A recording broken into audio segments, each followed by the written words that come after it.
1절부터 2절까지 다 찾으신 줄 알고 우리가 두 절이니까 같은 목소리로 봉독하겠습니다.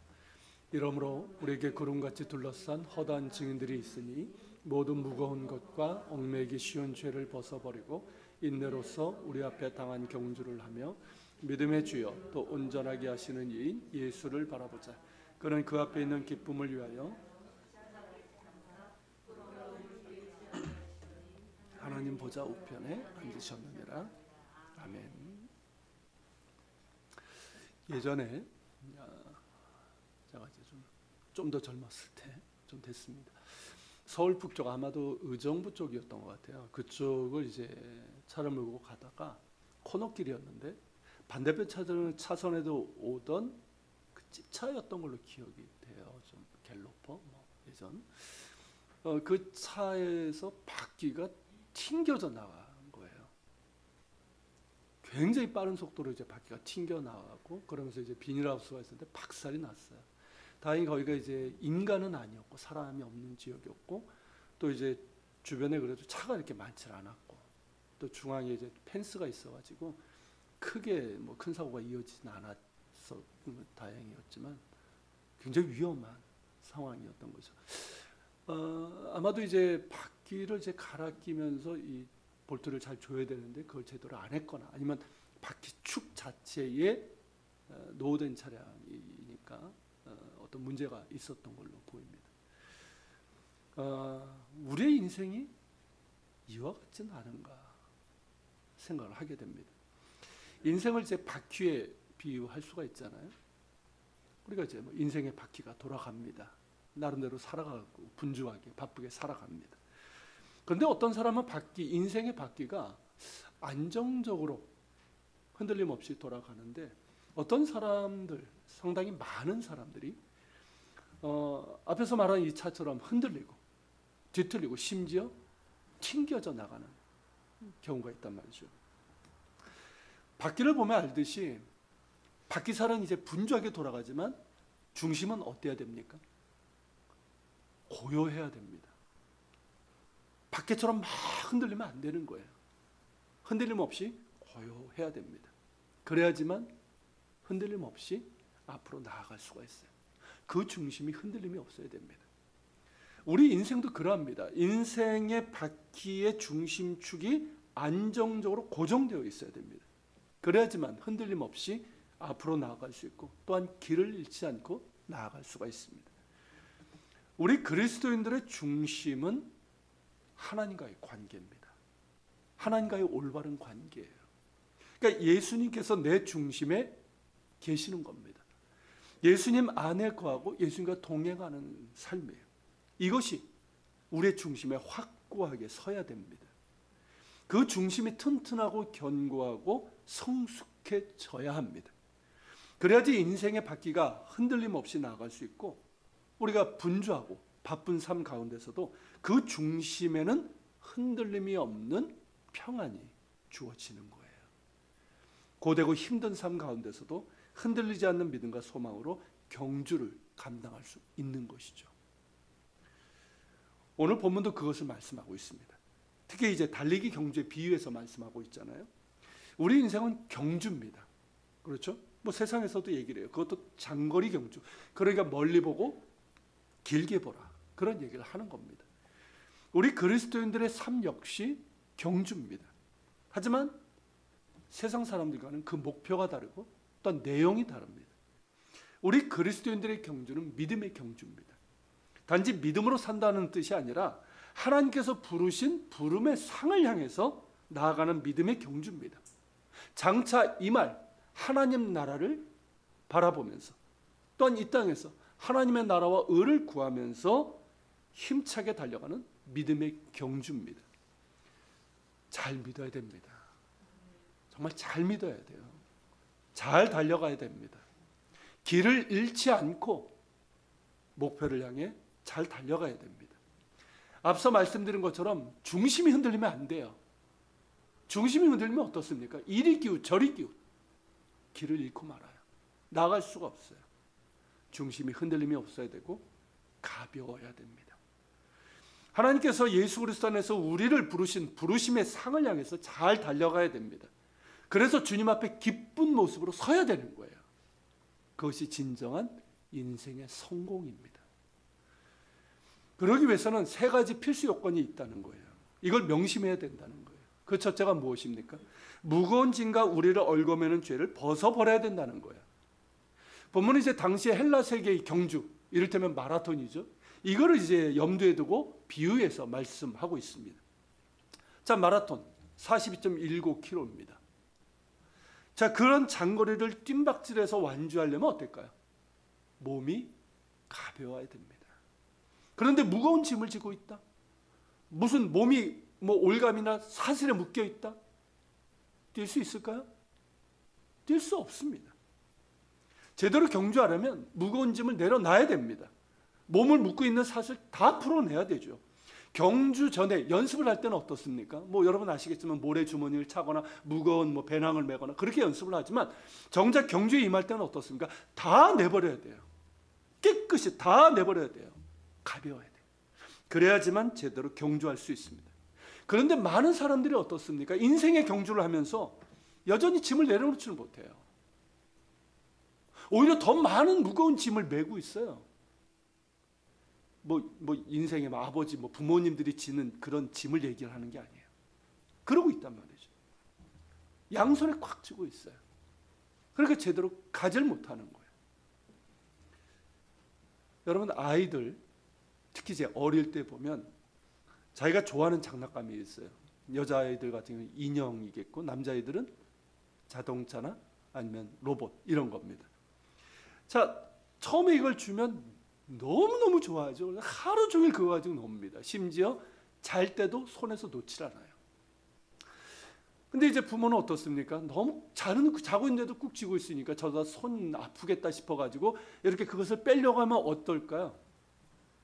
다행히 곤히 자면 괜찮은데 깨면 어떻습니까? 난리가 나죠. 막 울고불고 난리가 납니다. 내 것 뺏는다고 아빠 미워, 엄마 미워 이러면서.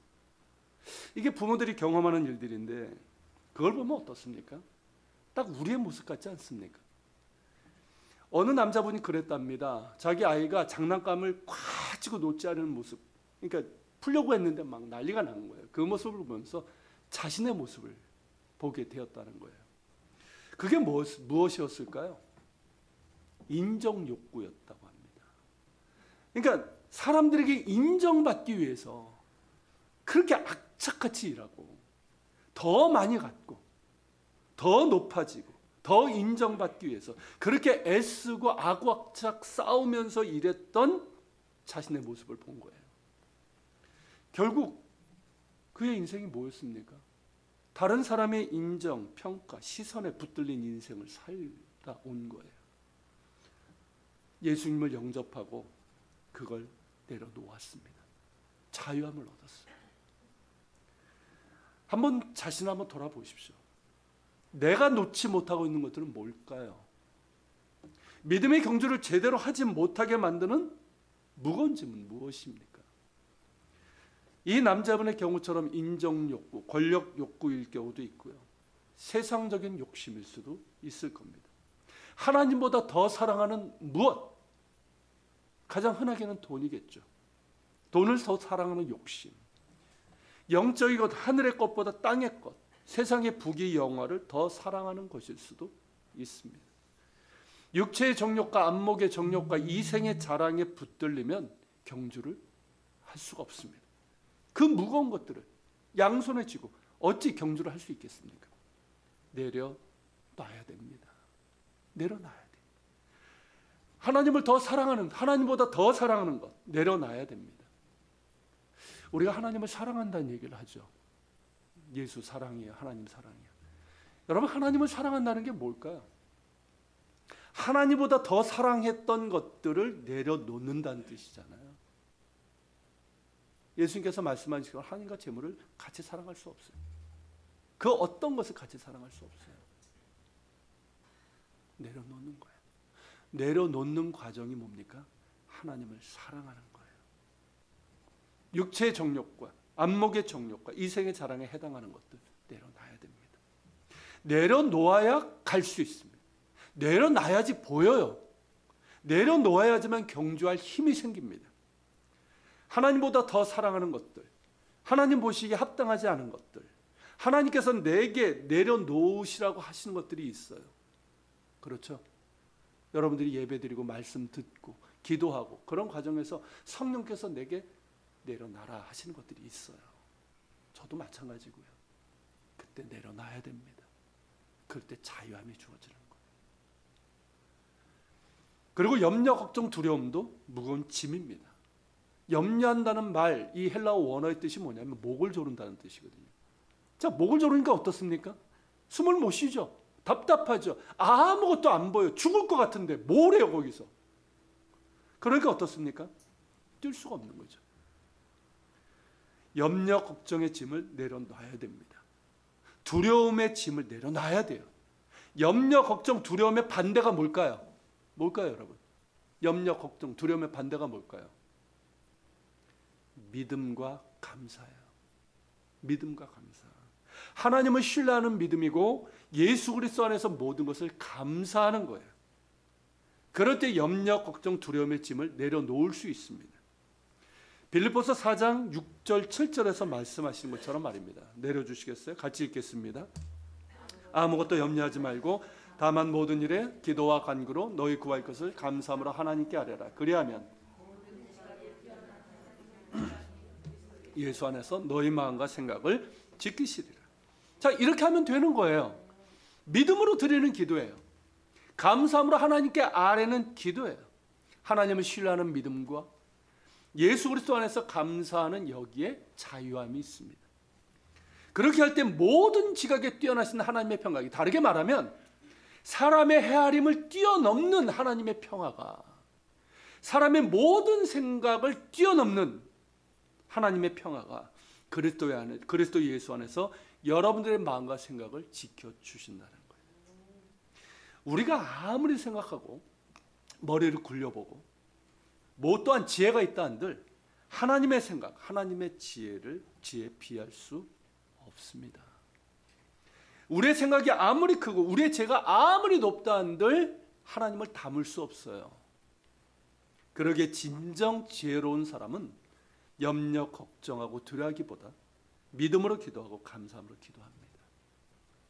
나의 생각보다 천만배 크시고 세상의 모든 지혜보다 훨씬 높은 하나님을 신뢰하면서 믿음으로 기도하고 또한 예수 그리스도 안에서 주신 그 은혜를 기억하면서 감사합니다. 그럴 때 모든 지극에 뛰어나신 하나님의 평강이 그리스도 예수 안에서 우리의 마음과 생각을 지켜주시는 거예요. 즉 우리의 중심을 꽉 붙잡아 주시는 거예요. 우리의 마음의 중심에 평안을 주시고 자유함을 주시는 거예요. 그러니까 어떻습니까? 가볍죠. 흔들리지 않습니다. 인생의 바퀴가 흔들림 없이 잘 가는 거예요. 인생의 경주 가볍게 할 수 있는 거예요. 우리의 인생살에는 염려, 걱정, 꺼리가 있습니다. 그렇죠? 두렵게 하는 것들이 있습니다. 늘 있어요. 하지만 그것에 붙잡히게 되면 그것이 무거운 짐이 되고 맙니다. 그렇게 되지 않도록 해야 됩니다. 믿음의 기도와 감사로 말입니다. 염려, 걱정거리, 두려움거리를 묵상하지 말고 하나님을 묵상하십시오. 우리는 어떻습니까? 염려, 걱정거리 그런 것 생기면 그것을 묵상하잖아요. 종일 묵상하죠. 잠잘 때도 묵상하고. 그러니까 힘든 거예요. 하나님을 묵상하세요. 염려, 걱정거리가 딱 생기면 하나님을 묵상하세요. 두려웠게 하는 것들이 생기면 하나님을 묵상하세요. 오늘 말씀처럼 예수님을 바라보세요. 그래서 하나님을 신뢰하는 믿음의 기도를 드리는 거예요. 믿음의 기도를 드리는 거예요. 내 입술로. 그리고 감사함으로 하나님께 아뢰시길 바랍니다. 특별히 여러분 감사의 기도를 드리십시오. 그리고 평상시에도 감사를 많이 하세요. 사람들에게도 감사를 많이 표현하십시오. 우리나라 사람들은 이 감사하다, 고맙습니다는 말을 잘 못하는 것 같아요. 서양 같은 경우는 굉장히 잘하잖아요. 근데 여러분 많이 하세요. 하나님께도 하고 자신에게도 좀 하시고 가족들에게도 하시고 사람들에게도 많이 좀 표현하세요. 감사의 힘이 있습니다. 감사의 힘은 실로 큽니다. 심리학자들도요, 감사의 힘에 대해서 말합니다. 심리학자들이 뭐라고 그러냐면 감사는 가장 강력한 자기 보호 기능이자 적극적인 회복 탄력성이다. 이렇게 얘기를 해요. 자, 우리가 힘들 때가 있어요. 염려, 걱정의 무거운 짐이 나를 짓누르고 할 때가 있어요. 그럴 때 혹은 뭐 상대방이 나를 막 뭐라고 할 때가 있어요. 궁지로 몰 때가 있단 말이죠. 힘들게 할 때가 있어요. 그럴 때 자기를 지키는 자기 보호 기능을 하는 게 뭐다? 감사라는 거예요. 감사라는 거예요. 막 힘들어 주저앉을 때 감사합니다. 자기를 지키는 기능을 한다는 거죠. 그리고 여러분, 적극적인 회복 탄력성이 감사에 있다는 거예요. 회복 탄력성 아시죠? 누구나 여러분 넘어지고 쓰러지고 구부러질 수 있어요. 근데 어떤 사람들 거기서 벗어나질 못해. 그 상태로 있어요. 근데 어떤 사람들은 고무공이 튀어오르듯이 다시 올라오는 사람들이 있어요. 그게 회복 탄력성이잖아요. 그 적극적인 회복 탄력성이 어디에 있다? 감사에 있다는 거예요. 감사에. 감사하십시오. 불평 불만하지 말고 감사하세요. 힘들 때 감사하세요. 죽을 것 같을 때 감사하세요.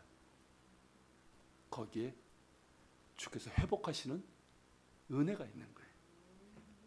감사하는 사람은 절망하지 않습니다. 감사하는 사람은 다시 일어설 수 있어요. 감사하는 사람은 다시 힘을 얻어서 달려갈 수 있습니다. 감사에는 힘이 있고 예수 그리스도 안에서 감사하는 사람에게는 주님께서 주시는 능력이 있습니다. 감사하십시오. 감사의 기도도 들으시고 한번 감사 일기 같은 뭐 일기를 쓰시거나 그러면 좀 감사를 좀 적으세요. 전에도 한번 말씀드렸던 것 같은데 저의 경우도 좀 제가 설교 때 말씀드리고 나서 제가 안 하면 안 되잖아요. 그래서 이제 올 들어서 다시 참 오래간만에 다이어리를 제가 쓰고 있습니다. 5년 다이어리라는 게 있더라고요. 나중에 소개해 드릴게요. 이렇게 쓰고 있는데 거기 밑에 이제 빗줄 3칸이 있어가지고 거기다가 날마다 감사한 거 3가지를 적고 있어요. 근데 여러분, 날마다 적는 감사 3가지가 대단한 걸까요? 우와, 오늘 대박! 그래가지고 쓴 걸까요? 아니에요. 다 사소한 것들이에요. 작은 것들이에요. 그러니까 평상시에 쉽게 지나칠 수 있는 거예요. 그러니까 감사할 게 되게 많은 거예요. 우리 가족에게도, 자녀, 우리 아내에게도 그렇고 제 삶도 여러분들 그렇고 감사한 게 굉장히 많아지는 거예요. 감사를 하게 되면 감사할 것이 많아지게 됩니다. 그러니까 주님의 은혜 안에서는 더욱더 그렇잖아요. 그렇게 감사가 많아지다 보면 어떻게 될까요? 범사에 감사할 수 있게 되는 거죠. 감사하십시오. 날마다 감사하시고 일상적인 일들에도 감사하시고 많이 감사하세요. 예수님 안에서 감사하십시오. 그래서 범사에 감사하는 데까지 나아갈 수 있는 우리 모두가 될 수 있기를 축원합니다. 자, 모든 무거운 짐과 더불어서 우리가 벗어야 될 것은 우리를 얽매기 쉬운 죄입니다. 죄는 우리를 올가맵니다. 우리를 묶어버리고 넘어지게 만들고 아무것도 못하게 만들고 우리의 눈을 어둡게 만듭니다. 보질 못하게 만들어요. 그리고 우리의 마음을 완고하게 만듭니다. 그러니까 어때요? 달려갈 수가 없는 거예요. 하나님께서 부르신 부르심의 상을 향해서 나아가는 경주인데 죄에 묶여 있으니 어떻습니까? 경주를 할 수 없는 것이죠. 그 죄의 사슬을 벗어 버리라는 거예요. 어떻게? 회개를 통해서. 성숙한 신앙이 뭔지 아십니까? 성숙한 신앙은 죄를 짓지 않는 게 아니에요. 나는 죄를 짓지 않았어. 그건 사기꾼 얘기예요. 이재록 같은 그런 사기꾼 얘기예요. 성숙한 신앙이란 죄를 짓지 않는 것이 아니라 죄를 짓더라도 예민하게 자각하는 것이고 죄로부터 돌이키는 시간이 짧아지는 거예요. 이게 성숙한 신앙인 거예요. 우리는 완전한 존재가 아닙니다. 그러게 완전 무결할 수가 없어요. 하나님께서도 아십니다. 뭐라고 말씀하십니까? 우리가 진토임을 아신다고 그랬잖아요. 우리가 얼마나 연약한 존재인지를 아십니다. 그렇기 때문에 우리의 죄가대로 갚지 않으시는 거예요. 오래 참으시는 자비를 베푸시는 거예요. 그런 우리에게 하나님께서 원하시는 게 뭐냐면 즉각적인 회개입니다. 즉각적으로 돌이키는 것이고 나아가 온전히 돌이키는 거예요. 이걸 원하시는 거예요. 죄를 지울 수 있습니다. 그것이 우리의 연약함이에요. 하지만 죄를 지었을 때 죄를 묵상할 것이 아니라 역시 하나님을 묵상해야 되는 거예요. 죄를 자꾸 곱씹고 이러면 어떻게 될까요? 자기 합리화밖에 안 나와요. 변명만 생겨요. 그러면서 하나님과 멀어지는 거예요. 죄를 범했다 싶으면 하나님 앞에 먼저 엎드려야 됩니다. 곧바로 죄를 시인하는 것이 가장 빨리 회복되는 길이에요. 여러분, 사울과 다윗의 차이가 바로 여기 있잖아요. 둘 다 온전한 사람들이 아니었어요. 둘 다 죄를 범했습니다. 그런데 사울은 어땠습니까? 죄를 지었을 때 그 죄를 곱씹으면서 변명거리를 만들었죠. 그러니까 선지자 사무엘을 통해서 하나님께서 그 죄를 지적하셨을 때 어떻게 합니까? 계속 변명, 자기의 합리화를 내세우면서 연연하고 속이고 거짓말을 했단 말이죠. 사도행전에서 아나니아 삽비라 이야기가 나오죠. 그 부부의 죄가 뭔지 아십니까? 재산을 다 드리겠다고 해놓고 일부를 숨긴 게 죄가 아니에요. 거짓말한 거예요. 거짓말. 변명한 거예요. 그때 정직했다면 하나님께서 용서해 주셨을 거예요. 거짓말한 거예요. 성령을 속인 거예요. 그러니까 사울의 죄가 바로 그거예요. 그런 모습이 계속 이어진 거예요. 한 번 이러면 계속 이어져요. 그러면 죄에 대해서 어떻게 됩니까? 담대해져요. 이게 제일 무서운 거예요. 그러면서 영적으로 어두워져서 하나님과의 관계가 단절되고 말았어요. 결국에는 비참한 최후를 맞고 맙니다. 반면 다윗은 어땠습니까? 자, 인간적으로 보면 어떤 면에서 보면 다윗이 더 크고 정말 파렴치한 죄를 지었잖아요. 자기 신하의 아내와 불륜을 범했어요. 그리고 임신하자 이걸 숨기려고 별짓하다가 안 되니까 어떻습니까? 충신을 전쟁의 최전선 사지로 내보내가지고 죽게 만든 거 아닙니까? 인간적으로 어떤 면에서 보면 더 파렴치한 죄예요. 그럼에도 하나님께서 그를 내 마음에 합한 자라고 하신 이유가 뭘까요? 편애한 걸까요? 아니에요. 다른 것 아니에요. 그가 완전한 사람이어서가 아닙니다. 그는 뭐냐면 하나님을 두려워하는 사람이기 때문에 그래요. 다윗은 하나님을 두려워하는 사람이에요. 무서워하는 사람이 아니라 두려워하는 사람이에요. 사울은 무서워한 사람이에요. 하나님을 두려워하는 사람이에요. 그리고 하나님과의 관계가 얼마나 중요한지를 알았기 때문에 그래요. 죄는 하나님과 함께 할 수 없습니다. 하나님께서는 죄를 미워하십니다. 죄는 하나님과의 관계를 단절시킵니다. 우리의 눈을 어둡게 만들어요. 이걸 깨달은 거예요. 이걸 벌 받을까 봐 잘못했다고 눈물 흘리는 것이 아니라 자신의 죄로 인해서 하나님과의 관계가 끊어지고 하나님과 멀어지는 그것이 너무나도 가슴이 아파서 그렇게 울면서 참회를 한 거예요. 선지자 나단을 통해서 하나님께서 죄를 지적하셨을 때 곧바로 깨달았어요.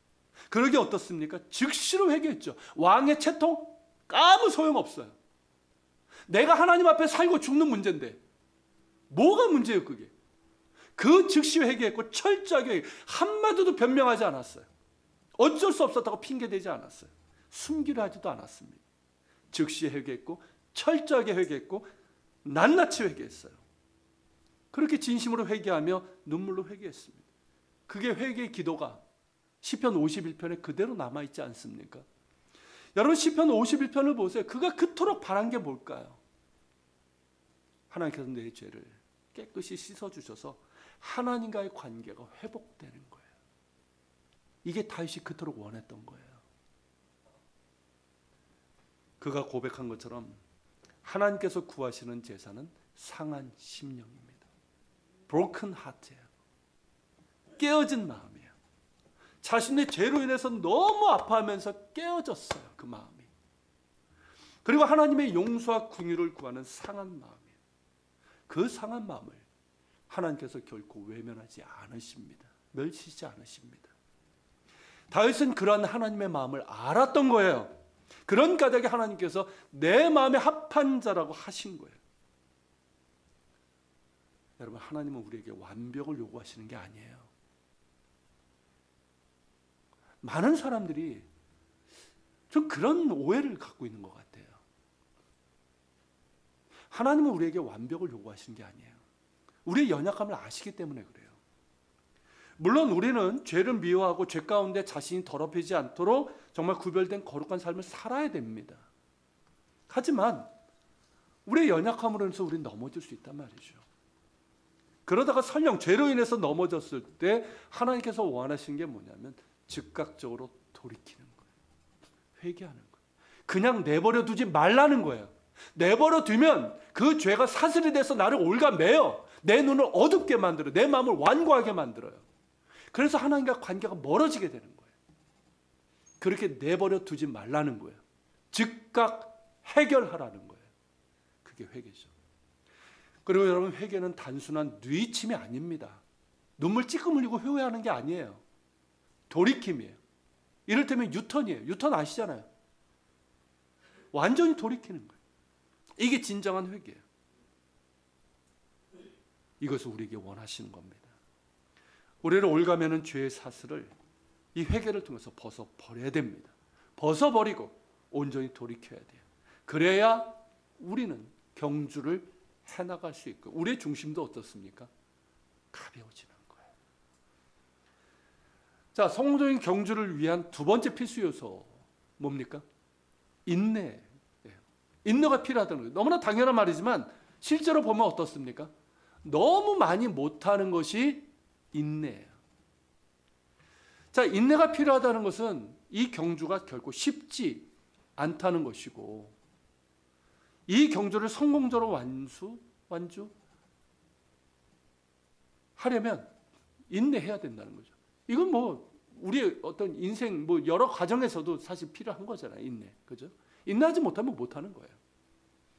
더불어서 인내하는 이유는 뭘까요? 그것이 끝이 아니기 때문에 그래요. 때로 넘어지고 실패하고 답답하고 절망적인 상황을 만날 수 있습니다. 어둡고 정말 긴 터널, 이게 끝이 있나? 하는 그런 긴 터널을 지나는 것 같은 그런 상황을 우리가 만날 때도 있어요. 깊은 슬럼프에 빠질 수도 있습니다. 그런데 끝이 아닙니다. 그건 절망적인 상황이에요. 상황. 무슨 얘기인지 아시겠죠? 절망이 뭡니까? 희망이 절단났다, 끝났다는 거잖아요. 근데 여러분, 하나님께서 우리에게 하시는 말씀은 뭡니까? 끝이 아니라는 거예요. 그건 상황일 뿐이에요. 우리가 구분할 줄 알아야 돼요. 상황과 실제를 구분할 줄 알아야 돼요. 이게 지혜예요. 이게 믿음이고. 끝이 아니라는 거죠. 여러분, 홀로코스트 아시죠? 2차 세계대전 때 히틀러의 나치가 유대인 600만을 이제 그 집단 학살한 그 사건인데, 홀로코스트에서 살아 돌아온 빅터 프랭클이라는 유대인이 있습니다. 유명한 분이죠. 이분의 책 베스트셀러, 지금도 이제 스터디셀러로 많은 사람들에게 용기를 주고 있는 책인데, 죽음의 수용소라는 책이 있습니다. 이 책은 꼭 한번 읽어보세요. 이 죽음의 수용소라는 책을 보면 이런 말을 합니다. 한 인간에게서 모든 것을 다 빼앗을 수는 있지만 단 한 가지 빼앗을 수 없는 것이 있으니 그것은 인간의 마지막 자유. 즉 어떠한 환경에 놓이더라도 자신의 태도를 선택하고 자기만의 방식을 선택할 수 있는 자유다. 이건 뺏을 수 없다는 거예요. 나치가 모든 것을 다 뺏었어요. 심지어 그 모든 시련과 죽음의 상황과도 죽음까지 뺏으려고 그래요. 그 가운데서도 결코 절망하지 않고 오히려 여전히 희망을 얘기하고 아름다움과 생명을 이야기하면서 감사하는 삶의 태도를 선택했다는 거예요. 결국 문제는 뭐라는 겁니까? 환경과 상황이 아니라는 거예요. 근데 많은 사람들이 환경, 상황을 탓해요. 물론 그것이 좋으면 더 좋겠지만, 근데 문제의 핵심은 그게 아니라는 거죠. 상황, 환경이 아니라 나의 태도가 무엇인가, 이거라는 거예요. 상황이 문제가 아니라 나의 태도, 나의 선택이 중요하다는 것입니다. 지금의 상황이 어떻든 그것을 어떻게 바라볼 것인가 하는 것은 나의 눈과 마음에 달려있는 것이고요. 그것이 그 누구도, 그 무엇도 뺏을 수 없는 단 한 가지의 자유라는 것이에요. 이 자유를 택한 거예요. 그래서 빅터 프랭클은 죽음의 수용소에서도 절망하지 않았습니다. 그리고 기적적으로 살아남았죠. 그리고 심리학자이자 정신과 의사입니다. 그래서 많은 사람들을 돌보고 있고요. 그의 책을 통해서도 수많은 사람들에게 용기와 희망을 주고 있습니다. 누구나 고난은 있습니다. 뭐 꽃길만 걸으세요 하는데 꽃길만 어떻게 걸어요? 말도 안 되는 얘기죠. 햇볕만 비치는 연속이 되고 싶죠. 근데 햇볕만 내리치면 어떻게 될까요? 사막이 되고 맙니다. 비도 내리고 폭풍우가 쳐줘야 돼요. 많은 사람들이 잔잔하고 평온한 바다와 같은 삶을 바랍니다. 그죠? 근데 여러분, 바다도 마냥 잔잔하기만 하면 적조가 생깁니다. 다 죽어요. 태풍이 불어야지만 윗물 아랫물이 섞이면서 적조가 사라지게 됩니다. 인생에 좋은 일만 있으면 적조가 끼기 마련입니다. 태풍과 같은, 폭풍과 같은 일이 닥쳐서 우리의 삶에 낀 이 물때를 걷어내줘야 돼요. 그럴 때 성숙한 신앙인으로 성장하게 되는 겁니다. 그러므로 어떤 일이 닥치든 그 사건을 어떻게 반응할 것인가, 내가 어떤 태도로 이 고난을, 이 어려움을 대할 것인가, 이게 중요한 거예요. 앞서 말한 빅터 프랭클이 이런 얘기도 했어요. 사람이 망가지는 것은 고통 때문이 아니라 의미 없는 고통 때문이다. 사람이 왜 망가지냐? 고통 때문이 아니라는 거예요. 그럼 다 망가지게 해요. 고통당한 사람 다 망가지게 해요. 그게 아니라는 거예요. 의미 없는 고통. 그러니까 그 고통 가운데서 의미를 찾지 못하는 거예요. 이것 때문에. 그러니까 고통에 어떻게 반응하는가가 중요하다는 것이죠. 고통에는 뜻이 있습니다. 고난은 뜻이 있어요. 하나님께서 우리에게 고난 주시는 건 아니에요. 하지만 그 뜻이 있어요. 그 고난을 통해서 하나님께서 나에게 원하시는 것이 무엇인지를 깊이 생각해야 돼요. 고난 자체를 묵상하는 것이 아니라 이 고난을 통해서 하나님께서 나에게 원하시는 게 과연 뭘까? 이걸 깊이 생각해야 됩니다. 그것이 뭘 만드는지 아십니까? 신앙의 격을 만드는 거예요. 인생의 격을 만드는 거예요. 그것이 성숙한 신앙이고 인격이 되는 거예요. 고난을 잘 이겨낸 사람들 보십시오. 성숙된 인격이 있어요. 신앙도 마찬가지예요. 가볍지 않아요. 흔들리질 않아요. 성숙한 신앙의 격이 있어요. 로마서 5장 3절서부터 4절이 그것을 말씀하고 있죠. 이걸 좀 현대어 번역으로 한번 읽어보면 이렇습니다. 내려주시겠어요? 같이 읽읍시다. 우리가 고난 중에도 기뻐하는 것은 고난은 인격은 희망을 갖게 된다는 것을 알기 때문입니다. 그렇죠? 자, 우리 그리스도인들은 어떤 사람이라는 거예요? 고난 중에도 기뻐하는 사람이고요, 감사하는 사람이라는 거예요. 그러면서 잘 인내하는 거예요. 잘 인내하는 거예요. 감사한다고 뭐 쉽지 않은 거 아니란 말이죠. 힘들어요. 잘 인내하는 거예요. 그런 태도가 결국은 뭘 갖게 된다는 거예요?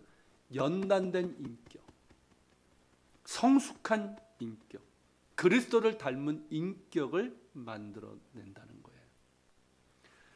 그리고 고난을 통해서 주시는 희망과 은혜와 축복이 있습니다. 그렇기 때문에 시편 기자가 뭐라고 얘기를 해요? 고난받음이 내게 유익이라.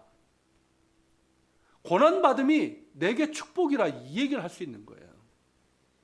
고난이 내게 유익이 되려면 잘 인내하고 주님을 바라봐야 됩니다.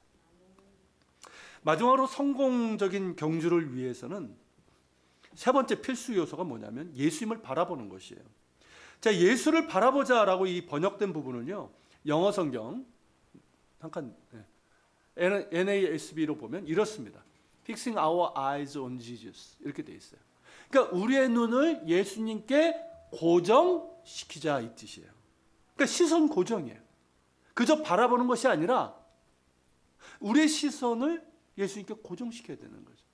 뭐 생각날 때 한번 바라보고, 힘들 때 한번 바라보고, 이게 아니라 언제나 우리의 시선이 예수님께 고정되어 있어야 된다는 거예요. 자, 이것이 왜 중요할까요? 이게 가장, 이 세 가지, 뭐 앞에서 두 가지 얘기했고 세 가지가 나오지만 가장 중요한 것이고, 앞에서 이야기한 두 가지를 가능하게 하는 힘이 바로 여기에서 나오기 때문에 그래요. 자, 예수님을 바라보는 사람, 예수님께 시선이 고정된 사람은 무거운 짐을 벗어버릴 수 있습니다. 예수님을 바라보고 예수님께 시선이 고정된 사람은 얽매이기 쉬운 죄 즉시 벗을 수 있어요. 십자가를 바라보는 사람이 왜 이 죄를 지고 있습니까? 여전히 왜 이걸 붙들고 있겠어요? 벗어버리게 되는 거예요. 예수님을 바라보는 사람, 예수님께 시선이 고정된 사람은 인내할 수 있는 거예요. 2절 하반절에서 말씀하는 것은 예수님께서는 자기 앞에 놓인 기쁨을 바라보셨어요. 고난을 바라보신 게 아니에요. 고난 뒤에 있는 영광을 보시고 기쁨을 바라보신 거예요. 그러면서 십자가를 참으사 부끄러워하지 않으셨습니다.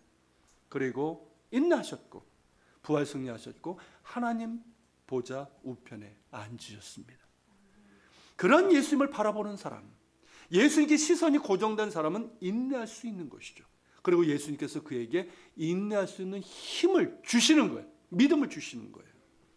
그러기에 예수님께 시선을 고정해야 한다는 것입니다. 예수님을 바라본다는 건요, 삶을 바라보는 프레임을 바꾸는 것 같습니다.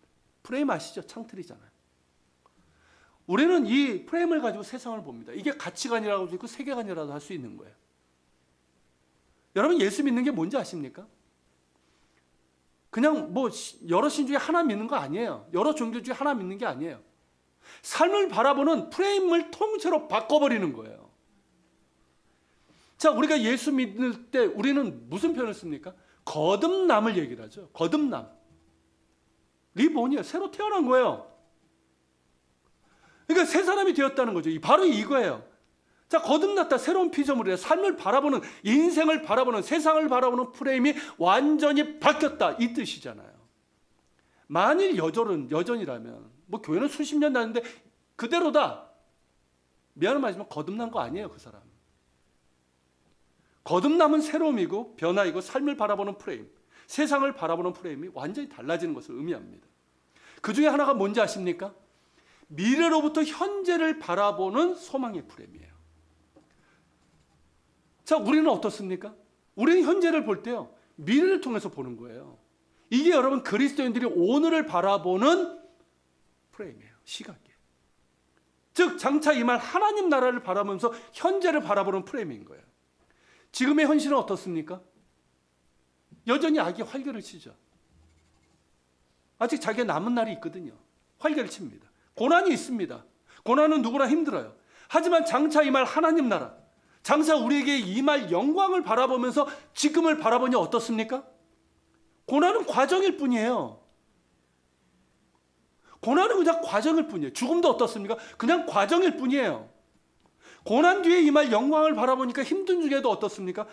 감사, 기쁨, 소망이 생기더라는 거죠. 이것이 우리 그리스도인들이 현재를 바라보고 현재의 고난을 바라보는 틀입니다. 고난을 해석하는 능력이에요. 빅터 크랭글이 말한 것처럼 의미 있는 고통이 되는 거예요. 이 고난을 해석하는 능력이 있을 때 고난은 헛되지 않고 고난을 견딜 힘도 생기는 거예요. 이렇듯 예수님을 믿는다는 것, 예수님을 바라본다는 것은 미래로부터 현재를 바라보는 소망의 프레임이에요. 힘들 때마다 하나님이 왜 나를, 하나님이 계신 거야? 하나님이 날 사랑하지 않는가 봐. 이거 아닌 거예요.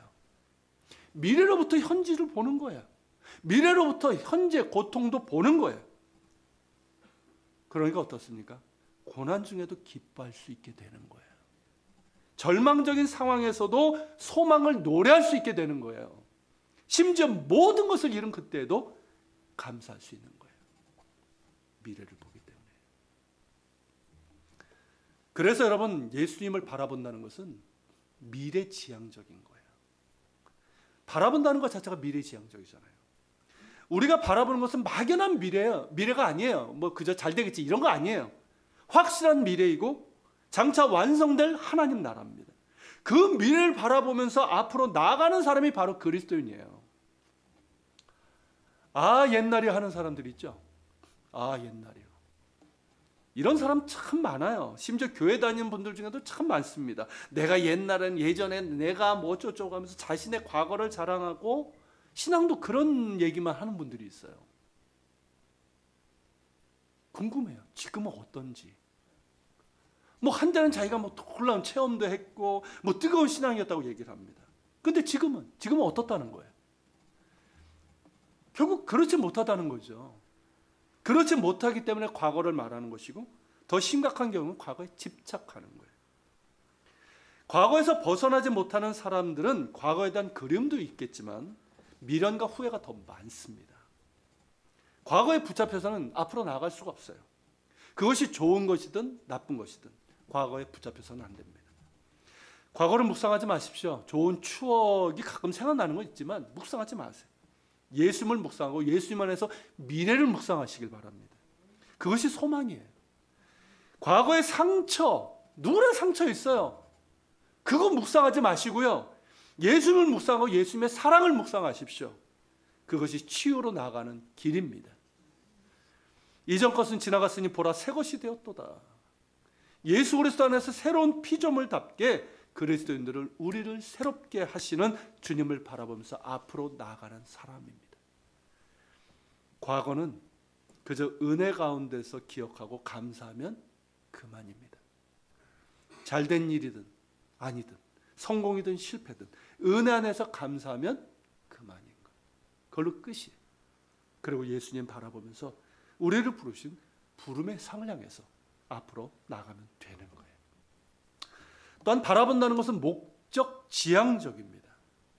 사도 바울의 표현대로 한다면 표대를 바라보는 거예요. 그 표대, 우리가 바라보는 목표가 뭡니까? 예수님이에요. 할렐루야. 예수님이에요. 바울이 바라본 표대는요, 자신의 어떤 사역의 성공 이런 거 아니에요. 예수님이에요. 예수님 앞에 서는 거예요. 자신을 부르신 예수님 앞에 서는 거예요. 예수님을 닮아가는 거예요. 이것이 우리의 표대라는 거죠. 바울은 이 표대를 향해서 달려갔습니다. 자신을 부르신 예수님을 바라보면서 예수님 앞에 서기를 바라면서 예수님을 닮아가는 삶을 살았단 말이죠. 우리 그리스도인들의 경주가 이러해야 된다는 거죠. 예수님 앞에 서는 그날까지 우리는 예수님을 닮아가는 거예요. 이게 우리의 경주예요. 우리의 목표예요. 그리고 여기에는 완성이 없습니다. 그러게 바울이 뭐라고 합니까? 내가 이미 얻었다함도 아니요 온전히 이루었다함도 아니라 오직 내가 그리스도 예수께 잡힌 바 된 그것을 잡으려고 달려가노라 라고 말한 거예요. 앞서 말한 것처럼 하나님께서 우리에게 완전을 원하시는 것이 아닙니다.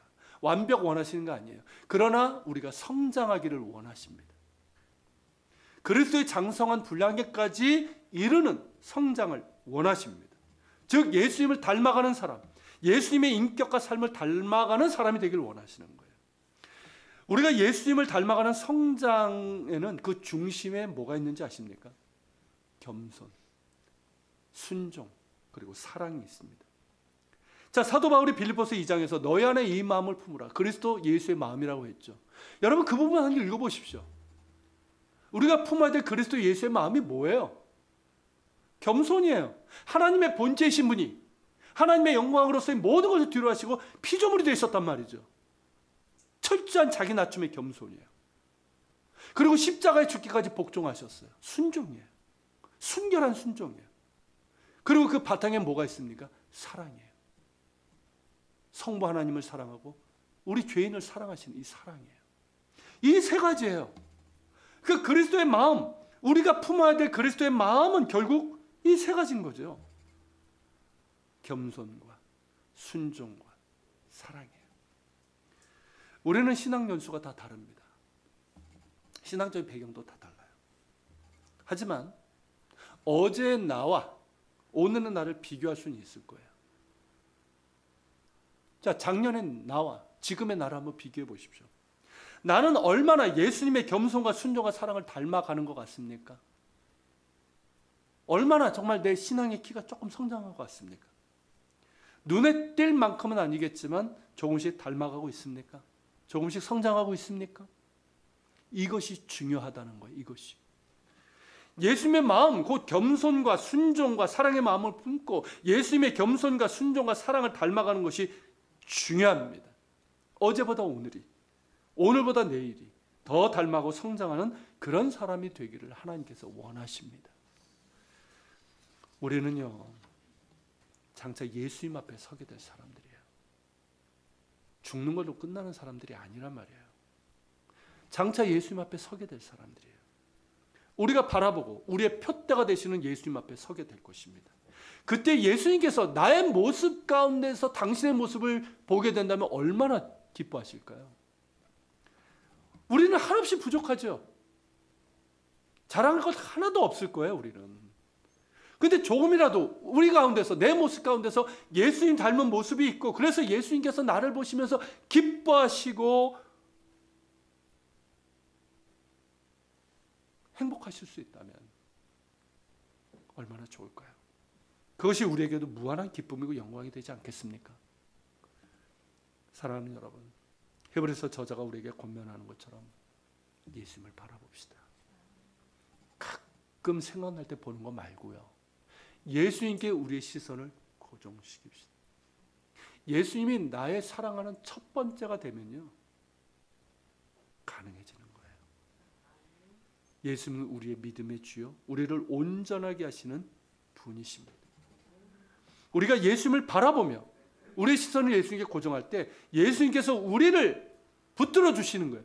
연약한 우리에게 믿음도 주시는 거예요. 그리고 크신 은혜와 사랑의 능력으로 우리를 온전하게 해 주실 것입니다. 자, 같이 기도합시다. 말씀을 기억하고 같이 기도하는 시간을 갖겠습니다. 주님, 우리가 신앙의 경주, 이 경주를 하고 있습니다. 하나님 나라를, 우리에게 임할 하나님 나라를 바라보며 하나님 나라의 의를 구하면서 경주를 하고 있습니다. 근데 하나님, 우리가 그저 살고 있는 건 아닌지요? 그저 분주하기만 한 건 아닌지요? 우리의 중심이 마구 흔들리고 있는 건 아닌지요? 길을 잃고 있는 건 아닌지요?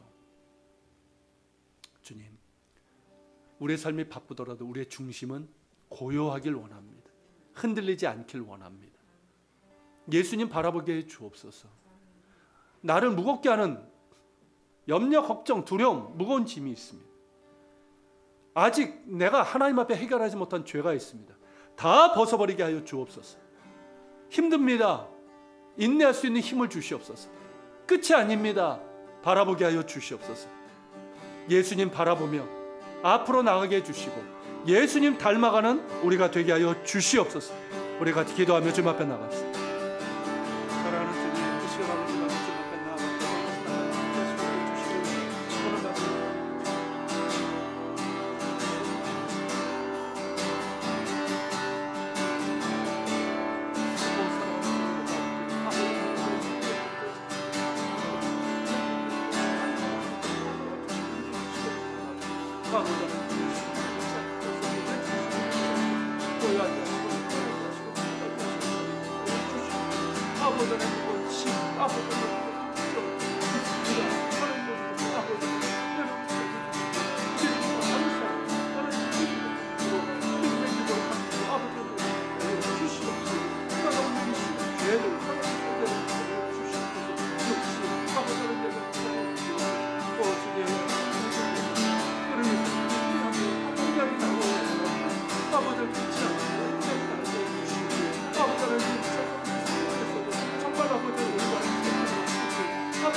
사랑하는 주님, 우리의 인생의 바퀴가 흔들리지 않길 원합니다. 우리의 중심이 흔들리지 않길 원하고 평안하길 원하고 자유하길 원합니다. 가볍길 원합니다. 인생의 경주 잘 감당하길 원합니다. 주님 앞에 서는 그날까지 잘 가게 하여 주옵소서. 염려, 걱정, 두려움의 짐 내려놓게 하시고 육체의 정욕과 안목의 정욕과 이 생의 자랑 무거운 짐 내려놓게 하여 주옵소서. 얽매기 쉬운 죄, 하나님 앞에 아직 해결하지 못한 죄 즉시 회개함으로 회개하고 또 하나님 돌이키게 하여 주옵소서. 인내하게 하여 주옵소서.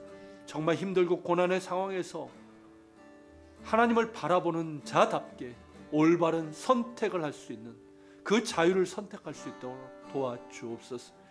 예수님 바라보길 원합니다.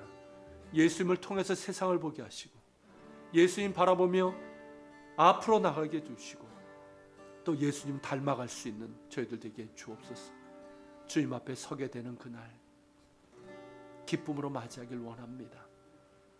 그렇게 주님 바라볼 때 저희들 더욱더 견고하고 성숙된 믿음을 더해 주시고 은혜와 능력으로 온전하게 해주실 줄로 믿습니다. 오늘도 예배드리며 예물을 주님 앞에 드립니다. 11조를 드립니다. 감사의 예물을 드립니다. 주일의 예물과 선교의 예물을 드립니다. 하나님 기쁘게 받으시고 흠행하여 주옵소서. 들은 이들의 크신 은혜를 허락해 주옵소서. 이제는 우리 주 예수 그리스도의 은혜와 아버지 하나님의 크신 사랑과 성령님의 감화감동 교통 역사심이 우리의 당한 경주 가볍게 그리고 인내로서 경주하며 믿음의 주여 온전하게 하시는 이 예수님을 바라보며 달려가길 원하는 우리 모든 지체들 머리 위에 우리 예한교회와 이 땅에 있는 교회들 조 대한민국과 북한 땅 이스라엘과 우크라이나 그리고 지진 피해 있는 그 터키 시리아 그 땅 위에 함께 하시기를 세계 곳곳에서 복음을 전하는 선교사들과 밖에 적에 있는 그리스도인들 머리 위에 함께 하시기를 간절히